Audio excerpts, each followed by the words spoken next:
Mea se tātou tāpua i atu i le tua. I le suafa ma malu o le tua le tamā, o le alo, ma le anganga pa ia. Se tātou te tālu. Mātou val awatu lau fio le tua le tamā, le alo, ma le anganga sa. Oe o le tumutumungo mea uma. O oe malia ai o mātou mana o i mere le imalau. E nofo o ele mea lilo o iai le sisi ese o lau fio le. Ta maua mātou wala au atu lau fio. I lau wha una mana le ri. Lau wha una mana lea ngau sia se amu ai si tia se ame. Le le ie ua mātou wala au atu. Ua mātou a ngai mai le ie. Whātau ina le ie lo mātou wala wina i a taoe. E ala i le fola ina o le whe au o lau fio le ri. Tele ni a nganga ai a ina mo lo fina ngalo le ri. O lo fina ngalo a wana i whano se tasi le tu. O lo fina ngalo le tua. Ia sau whanga i le ola i whamabau. Ta maa mātou wala au atu, whao umai, i lau mea whaingaroa. Mātou te vai, mātou te leiloa se mea le tua. Mātou te whaamoe atu le mana lilo o lo nganga pa ia. Nā te whaamatara roto ina, o upu o au a fionga le tua. Le loloto o lau a fionga le tua. Le se vave, le se loa, le se poto i taofi ai le tua. A o vala au atu le tua lau au na whatau waa maltina, whau umai mea fiafi. O ai se nganga la tau pa u atu i le malaya, la tau pa u atu le tofe, le li ia vea la upu. E liusu a vai ai o matu loto. A vea la upu se vai fufo. O whaafita auli, o mea tu ngā o leo langa ma le soifuanga lo mātou wolai, le li ie. Ia mātou wola ina lo fina ngalo le li ie. Taimi uma, le li ie. So ani mai le tua i le fola ina o lau fe au. Fetalai o ia ngang pa ia. E ala i lo fe so ani mai le li ie. I ume uma ia te oe Yesu, tele mawalunga le tua sovi inga, awa lava ne te matou. Aia tu mawatu ia te oelo lava vi inga, nei maso malava. Sa iau i le whaavavau lava. Amen e mane. Hallelujah. Praise the Lord. I le suafa mamalu, Yesu Keriso le ao le kalesia. E whaatalofa, ma ofa lofa atu, i le nei vaenga o le sapati pa ia o le tua. E momori atu le whaaftai, ma le nganga whamalo, o le whaatalofa, i au na tofia le tua, ma tofa le tua, i le nei sapati pa ia o le tua, o le malo longa o le sapati. Ia le tua, ma lo le folau manuia, ma lo le pale, ma lo foi le sai, ma lo foi le whātotoa. Ia manatu le po kalame ne ialu loa, a afe atu, ma whaatalo whātu, se o tātou atu nu pele o Samoa, i le nei afi, au na tutofia le tua, ma latou wha le tua, so o se toa vine, so o se whata whaitaulanga. A inga matapa au, whale polo tō whinga, ia ai meise le loa o Samoa, i so se tafa o le nei nalo langi wa mai moa whaafonga mai, i le pokalame ave fua le vai e Leai Sona tau.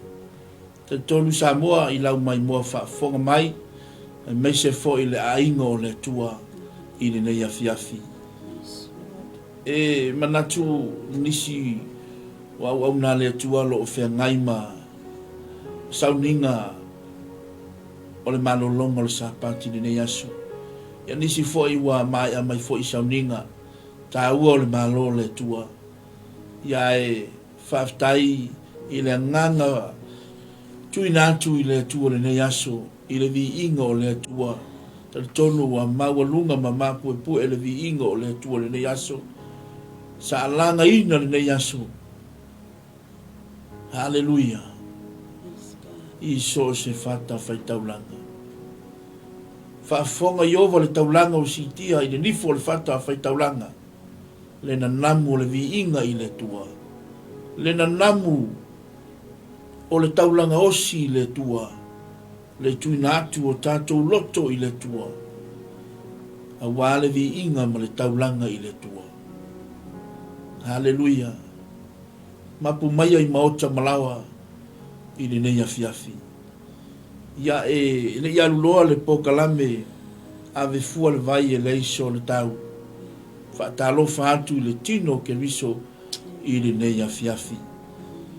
E le ngalo fo i fa talofa i le tama fa tonu lo fe ngai fo i ma le aunanga i le nei aso le sapati le tua le nei aso. Ia le tua te tonu foi o lo ia inisi au na le tua o lo au tova mai le mua nei ia wa foi le fa wa wino tiute mo faiva ala le vala wina i le tua ia le pokalame le nei ave fua le vai e Leai Sona tau ia le tua ia usi mai la mai mo fa fonga se i tala atu le lei ma le mata ngofie o le tua le tatou te au nai. Mai tala tuspa ia e le liu le tua na nafi ma le so e o lava i le whaavavau.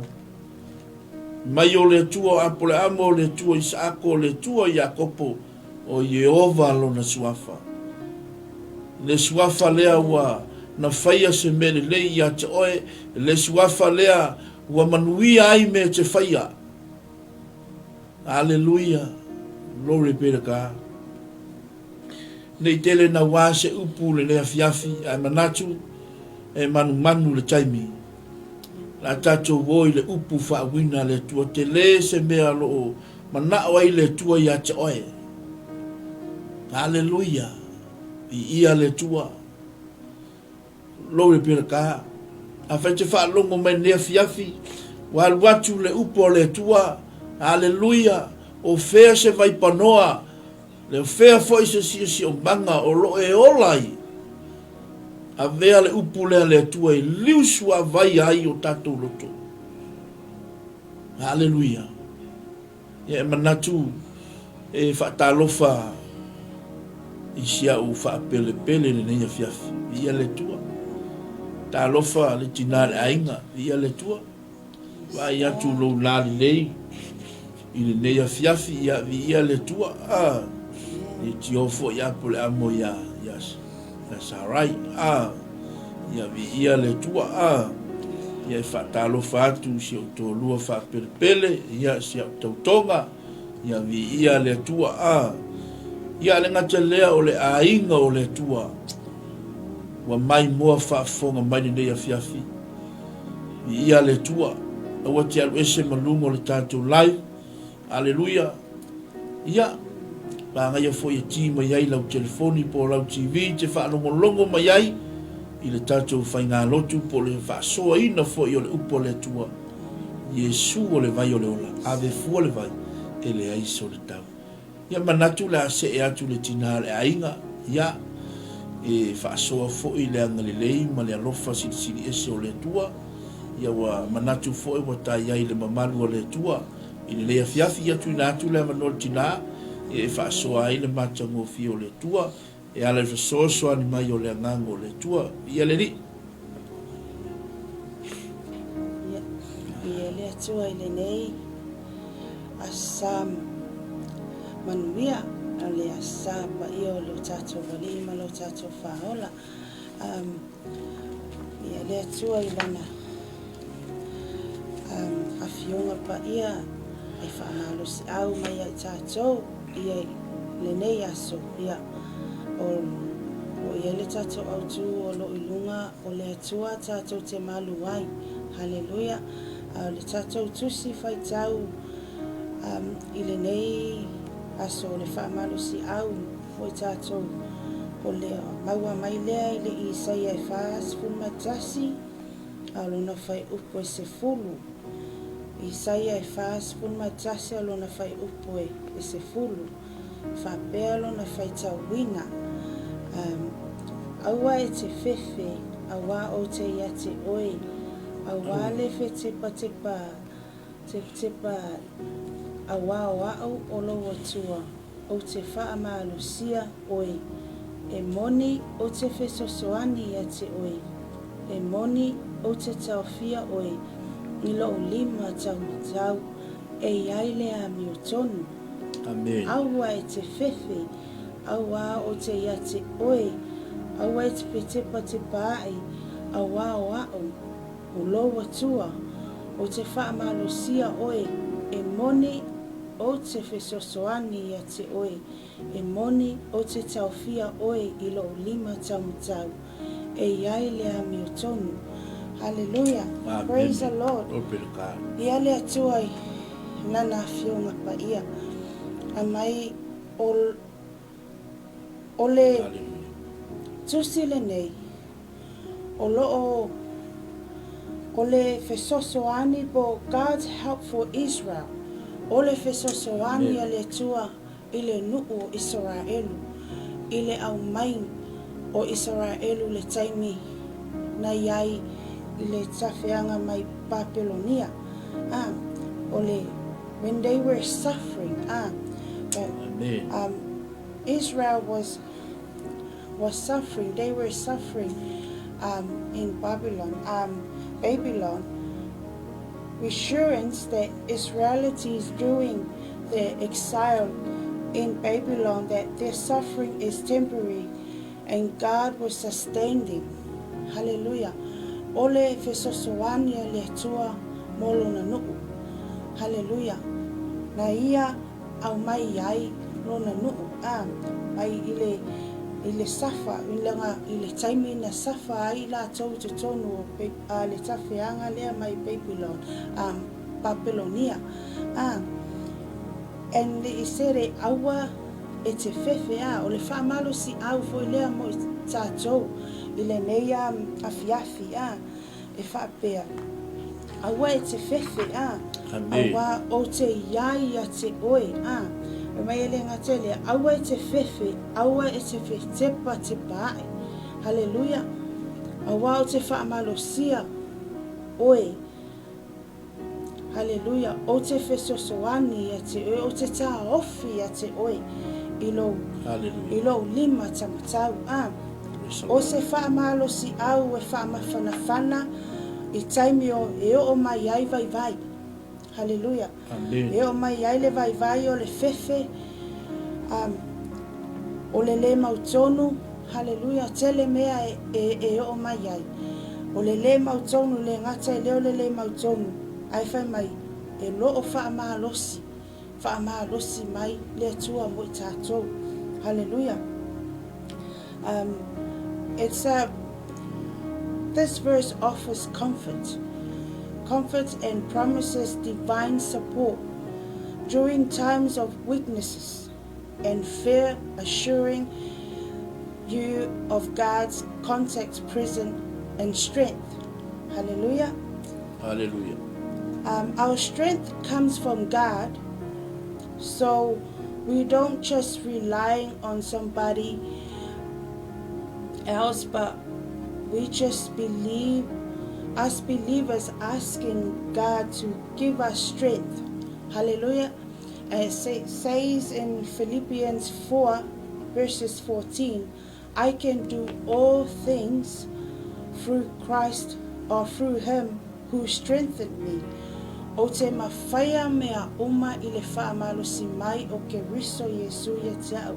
Hallelujah. I le tusina Filipi e whawhai upos fumatolu. Strengthen me. Joshua 1 verse 9.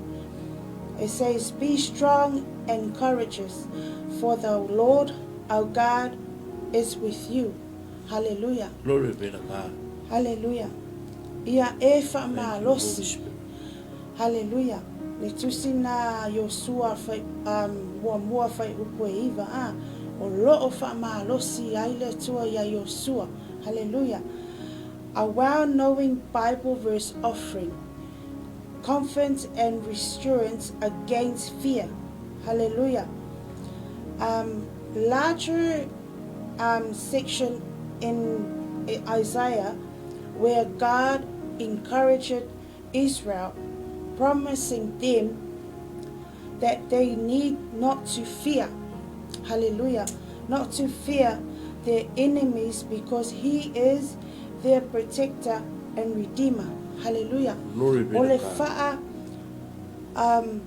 maalosi ale atua po le fesosoani ale atua ia Amen. Israelu ina ia awa ne fefefe awa Hallelujah. o loo iai le atua o loo iai o ia o le atua o lo lātou fesosoani. Hallelujah. Their redeemer, their protection is in God. Hallelujah. Hallelujah. God is holding them in His right hand. Hallelujah. Ole o loo tau fia i lātou e loo whailoa ia i le atua au o le fefefe. Awa o loo mia i le atua i lātou i lona 5 tamatau. O le 5 tamatau o le atua o loo ia i le pule. Hallelujah. O le pule. Amen. Hallelujah. Hallelujah. Praise the Lord. Righteous right hand power and justice. The right hand in scripture significant supreme power, authority. Hallelujah. Authority is in considering the stronger hand. Hallelujah. Ole a ao malosi o le atua. Yes. O Amen. loo umia ai Israelu. Amen. Hallelujah. Hallelujah. Hallelujah. O loo iai o le a ao le atua, o loo iai le pule, o loo iai le malosi anga. Hallelujah. O le atua, o loo tātou malosi anga. O loo tātou malu. Hallelujah. O loo wha malu malu o ia i lunga ia te tātou. Amen. Apolo misi le atua ia te tātou semea. Praise the E Lord. le pepelo le atua ia te tātou. Hallelujah. He has promised. Hallelujah. And He is faithful. Hallelujah. Hallelujah. Praise the Lord. Stronger hand, righteous significance, that His strength is pure, virtuous, and just implies God is acting in faithfulness in His promise. Hallelujah. Amen. O loo a whaie act le atua, a whaie tango le atua, e polo misi ma whaise mea, a whai na whai mai le atua ia te tātou, e mea e ia i tātou lona 5 tamatau, nā te laweai, nā te whisosoani. Amen. Hallelujah. It happened, lover. Glory be to Hallelujah. God. E hepe lava le mea o lo mana Yes, o le atua ia te hallelujah. o e polo misi lava le atua. Amen. Hallelujah. E le pepelo le atua. Hallelujah. O ia o le Hallelujah. atua e whaamaoni ana folanga. Hallelujah. O le atua o ia o le atua whaamaoni. Hallelujah. A personal relationship. Hallelujah. Compared to a loving parent. And loving parents Hallelujah. holding a child's hand in a dangerous or a busy place to guide and protect them. Hallelujah. Presents God's talking ownership of your well-being. Hallelujah. Amen. E Amen. pe ole matua i lana tama. I le una o le 5 langa tama i se awala pisi fo lele. Hallelujah. I whapena ale atua. Nā te lawea ia te oe. Nā te mia oe lona 5 tamatau. Hallelujah. Nā te lawea ia Amen. te oe. Hallelujah. e mana o le atua e na te ua oi mai lave ae mai oi me fesoasoani ia te oi. Haleluia. O le atua na te taʻitaʻina oi i mea o lo e mana o mia ai le fesoasoani. Hallelujah. Praise the Lord. Fear dispelled because the hand of God is doing the supporting. Promise is fear and not dismayed. It is to swap your own limited strength for his unlimited power. Hallelujah. Ole polo misi ale tua ole malosi anga ole tua e vatu ia te oele limiti. Hallelujah. Polo misi ale tua ia te oi. Au tātou lava i le tātou te le trustee ale tua. Hallelujah. Hallelujah. Ai mai e le limiki. E le limiki. E le whaangata e le tua. Praise the Lord. Polo misi. Mea o loa mana o le tua e whaia mo oe. A whaia e mana o le tua o oe o lova la wina nei. Ai mana o lava le tua e promise he will give you what you want. But it's you trusting God. O tātou lo tātou tali tonu wina o le tua. Awa e le li miki. E le li miki le power o le malosi lo le tua fawai ai fia maua le malosi e te aksi le tua fawai ma le malosi. Hallelujah. Ai fai mai e le li miki. Hallelujah. Swap your own limited strength for his unlimited power. Hallelujah. Pai mai e avatu ole atu. Avatu umani vai nganga ia te oe o le alo vai paina vai ai. Hallelujah. Avatu uma le tua. Amen. Ai va ai la ye fo ai me le tua le malos. Ia te oe.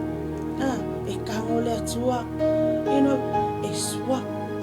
You swap it. You swap. It's like swapping for lele vatu. Swapping like something for lele. Be exchange my for lele. You know, e vatu. E te ole atu le tua fo ai me le malos ia. E kango le kua au mai le malos. Ba e tari tonu le tua. Hallelujah. Ba e fai mai unlimited. And swap your own limited strength. Hallelujah. Lo malosi lo vai na yai wale lava se malosi anga ya te fai mai e fo wa i mai le te wale malosi ya te. Hallelujah. Hallelujah. Praise the Lord. Fear not, for God is with us. Be not dismayed. For God, he is our God. He will strengthen us. He will help us. He will hold us with his righteous hand. Hallelujah. Praise the Lord. Mia tatou ele atua inona lime mata. Hallelujah. Le ao le atua lo ia le pau. Lo ia le malosi. O lo ia le pule. Hallelujah. O lo ia le pule ma le mana. Hallelujah. O le mana le malosi anga o le atua na te ua ai tatou. Ma fesoso wani ai tatou. Hallelujah.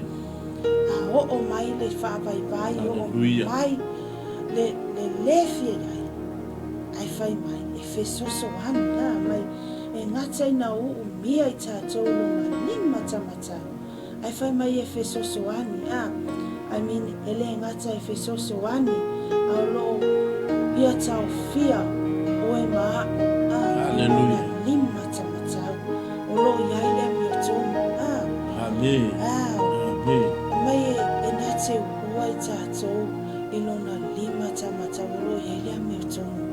Hallelujah. Amen. Praise the Lord. Ia le tua power and authority. Yes. Authority. Hallelujah. Ole male mana olo ia me tonu. Hallelujah. Praise the Lord. Ia le tua e whama honi lava le tua ia te tātou. Au tātou lava le tātou le ole atu le tua e a mai le fisosoani. Ole mana ia le upo le tua. ila nei aso. Ia lele. Watching, reading the Word of God and thinking how great God is, Hallelujah. how amazing God is. Yes. Le Hallelujah. anga le leo le atua, ma le alofo le atua ya te tato. Peo na iai le nuo Israelu sa ia la veai. Hallelujah. Mai le Praise the safa Lord. le ola safa le ola polonga sa iai la toa. E Hallelujah. fai mai sa ia au mai. Hallelujah. Sa ia au mai a lono. God's help for Israel. Hallelujah. He has helped Israel to get off from suffering. Hallelujah. Praise the Lord. Hallelujah. During their exile in Babylon, that their suffering is temporary, and God will sustain them. Hallelujah. Will help them. Hallelujah. Tai peo tato. A tato mana o mea te lele fitosoani o lo tato malos anga. Hallelujah. Ole tua o le afionga pa ia le atua. Hallelujah. Be tato te fia maua le malosi mai le atua by my being held by God's righteous hand. Hallelujah. And Isaiah 41 Hallelujah. verses 10 is a powerful verse. It's a powerful verse representing divine protection and strength and unwavering support. It symbolizes that God is not only present but actively involved in holding you up when you are weak and fearful and Hallelujah. overwhelmed.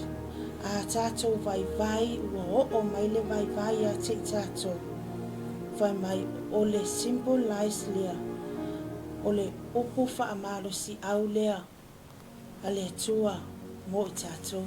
But o mai le taimi it's holding us upright. Not only holding us upright, but when you are weak and fearful and overwhelmed. Hallelujah. Praise the Lord. Ai o le whaamalo si au. O se tusi whaamalo si au mo i tātou pēa o mai le vai vai. Hallelujah. Le vai vai ua le haise malosi, ua le atotoa le malosi, le whaamalosi ai. I le ngaluenga le atua po wa e wha vai vai lava. Hallelujah. Amen. Ai whai mai. Hallelujah. O le atua is a symbolizer. O le symbolize Hallelujah. lea o le laveai, o le mana, o le pao, o le Hallelujah. pule ma le mana le atua. Ia le tua. Hallelujah. O le pule Amen. ma le mana le atua lea e Hallelujah. wina ai tātou. Hallelujah. O loo umia i le atua Praise the tātou. Lord. O lea. O lo na a au. O lo iai le pule ma le mana. Hallelujah. O lo iai le malo si anga. Ia lele. Hallelujah. Le ngata o le awa lofa o le atua. O lo iai le power. Powerful protection, strength, and unwavering support. May support. Hallelujah. He will support us. Amen. God will help us. Hallelujah. Hallelujah. Le ngata o na fesosoani, ai na te mia na te tau fia i tātou lona lima tamatau. Hallelujah. Vi ia le atua i lana upu whaamalosi au. Praise the Lord. Na Hallelujah. upu e whaamalosia. E whaamalosia i tātou la tātou savalinga. Hallelujah. Vi ia Hallelujah. le atua e ia na afionga pa ia. E ngata i lea le whaamalosi au ia i tātou. A o se upu wa maia mo i tātou le afiafile nei. A tātou vai vai. Hallelujah. Awana i ngalo ia te i tātou. Le afionga pa ia le atua.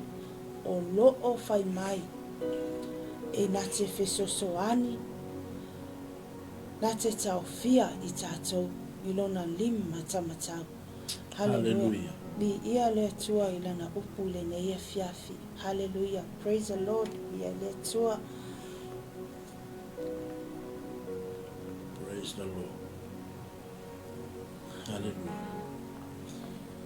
Ya, ia le tua, ia manatu wa e whaafonga mai i le taualanga ina o le whiau o le tua o le neia fiafi, le upo le ola. Mai le tala le tuispa ia so se mea ave iai le upo le tua e manuia. Mai e le tatonunga i le foifua le upo le tua i le neia fiafi. Hallelujah. Tatono lo e la ngona le whiau o le atua le neia fiafi. Hallelujah. A whai o le te whaalonga mai le upo le atua wa alu atu le upo le atua. A whai o nai manuia lo loto. Ia iloa o ele alu atu wa il whiau o le atua. Amen. E o fo ia tia. Hallelujah. Ia le atua lana upo le nea fiafi. A o whaasoa atu le tinao le ainga le nea fiafi. A lo o ngalue mai ma ngai oi mai le nganga o le atua i lana upu le nea fiafi. Hallelujah. Tele ni mea le leim ani mea o ngā wa whaasoa atu ai le tina. E ala i le whesoso ani mai o le nganga pa ia o le atua le nea fiafi. E leo tu la fo ina le tua lo nu o Israel. O lo u le tua. Amen. Le lima o Israel. Yes. E leo alu ese ai le tua. Mai lo nu. O le tua o ia o le osi fea ngainga. E mana tua e le tua le fea ngainga le tua malona nu o Israel.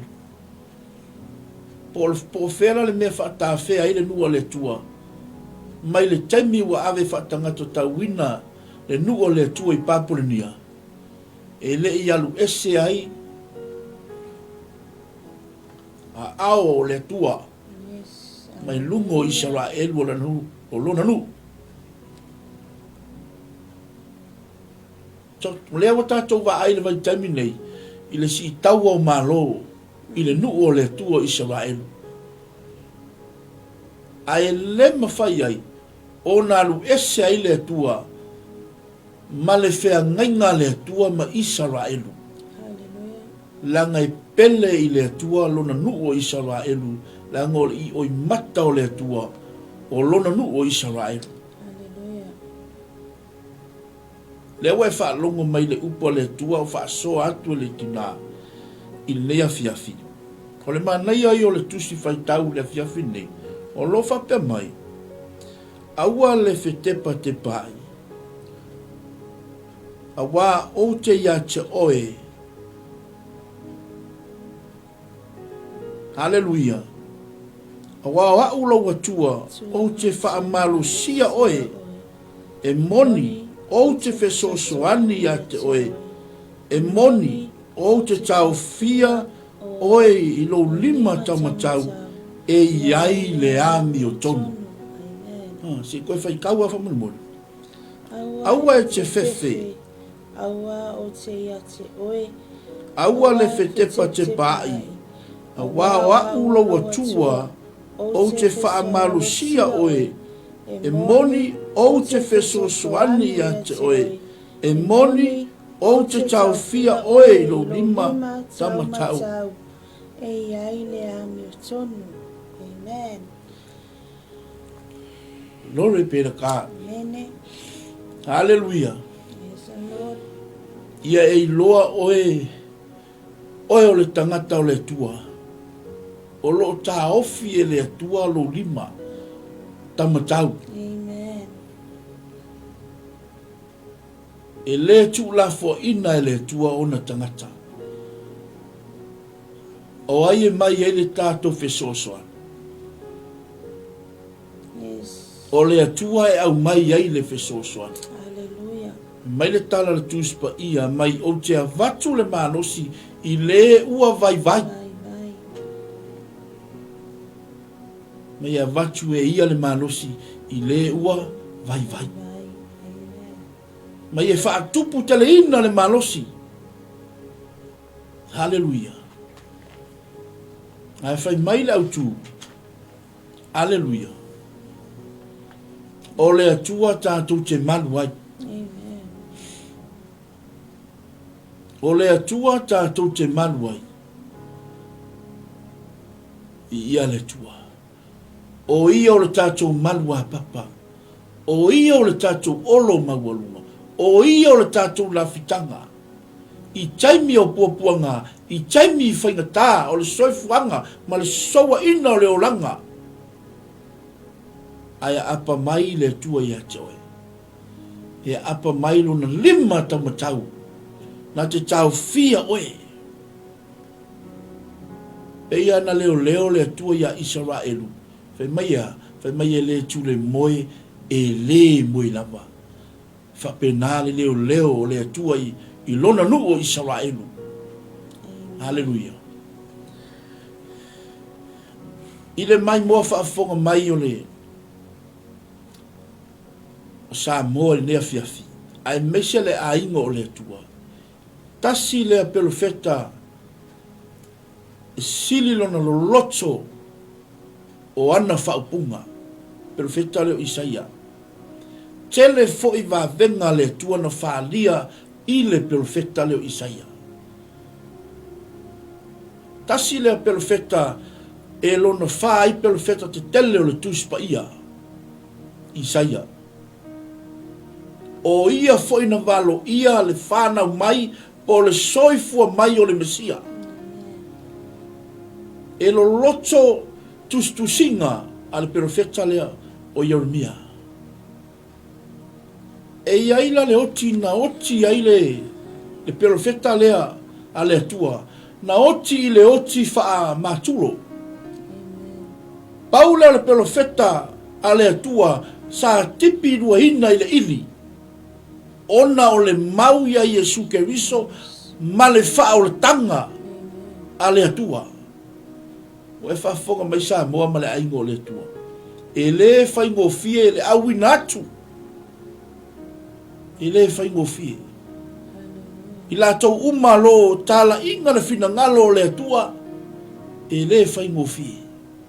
E le awi natu. I la tau alo tala inga na fina ngalo. Tau wemu tangata. E ino sia. Ai whawhetai le tua lewa e whaalongo me le upo le tua le fiafiri nei. E leo tu la fo ina e le tua lona nuo Israelu.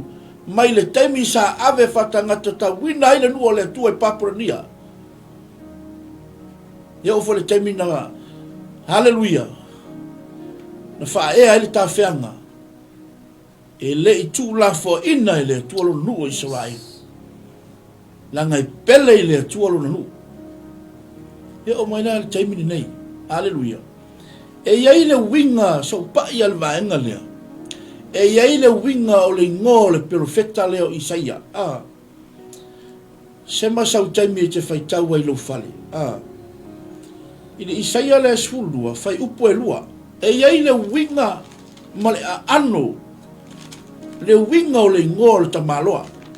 O le profeta o le tua. O lo maua le fai upo e lua. O le winga la le o le ngō le profeta. O Yehova o le faa o le tanga. O Yehova o le faa o le tanga. Le winga le o le ngō o le profeta a le atua. Ai o le tangata na valo ia le soifua mai o le Mesia. Kele foi valo anga na valo iai le profeta le Isaia. Praise the Lord. Ke lo le tala tuspa ia. Ana le oti le tupa i usia. E le ali le tamalo le Isaia. Amen. Hallelujah. Tele va venga ma meno faia le profeta lea. Glory be to God. Hallelujah. Fai mai le mau mo tātou. Aua e te fefe. Awa o te ia te oe. Aua le fe tepa te pai. Awa o haula watua o te wha malusia oe. E moni o te fe sosoani a te oe. E moni o te tau fia oe lo lima tamatau. E iai le ami o tonu o le tua. E lo tau fi o le lima tamatau. A le tua. Lo iai le ami o tonu o le tua. Ia le tua. Praise God. A ho o mai vai vai.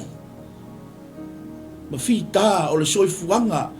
Ma le si o manga o lo tato wolai. Va ai le tua. E le ai ma sesi o tato e tu fa maunga. E ia le taimi tato te vai vai umai. E le taimi wa ele la vai. Wa mana umia se fa sini ngā malos. Aisea, langa ya apa mai la lima tamataua le tua o lo o iai lea le ami o tonu o le tua. Na te feso soani. Ale fai mai, aua le fe tepa te pai. Mai o te wha malusia oe. Aleluia. An maa ngai ale upuko mua o le tangata o le tua i lona nuu o Israelu. Fai mai a, aua te fefe. O te ia te oe. Aua le fe kepa ke pai. Hallelujah. Praise God. I ia le tua. Te manatu la whaangata mai i le tātou po kalami. Hallelujah. Man le tātou taimi. Ei fo inisi po kalami wa 40 mai tua. Ai alo whangia e le tua. Wha pupula ma wha malamalama atiri atu. E le nganga o le tua. Lana upule ne yafiafi. Hallelujah. Mai na te avatu le malosi. I lewa le aise malosi. Na te whaatupu te le ina. Aua e te fefe. Ola le manga yo upo le tangata o le tua. I le nu o Israelu. Le wha malosi o le tangata o le tua. I le nu o le tua Israelu. Praise the Lord. Ave ma o le upo le tua. Hallelujah. Wha manuia atu le tua ya te oe. I le ne yafiafi. Hallelujah. La foi se upu ua le tau tamali. Ya fale o le tua. E poto al tau tai. Ai el temi se ele atu ya. Fa manui atu le tua ya te auto umalava. Na maa futa mai le afiafi. O le upu le tua. O lo iai le ola. O le upu le tua. O lo iai le mana. O le upu le tua. O lo iai le faa malolonga mana le tua. O le upu le tua. E mawhai ei na whai ei wawenga. O le upo le atua e te muwai te muni. Wha amanui atu le atua i ate oe. I le nei afiafi. Angari nei le atua le vai asu fau. I fe au mangaluenga. O moli atu le soifua maleola. Wha amanui atu le atua. Au na le atua ma lato fa le tua so se fata fai taulanga. Lato umana mai mua whafonga mai. I le pokalame. Ave fua le vai. E le ai so le tau. Wha manui atu le tua, i le nei afiafi. Ma te alofa te le atu, mo o tau le nei afiafi ma le tina le ainga. Salam, salam, salam. God bless all. Wha manui atu le tua, i le ainga le tua. Hallelujah. I ia le tua. Ave fua le vai, e le ai so le tau. Hallelujah.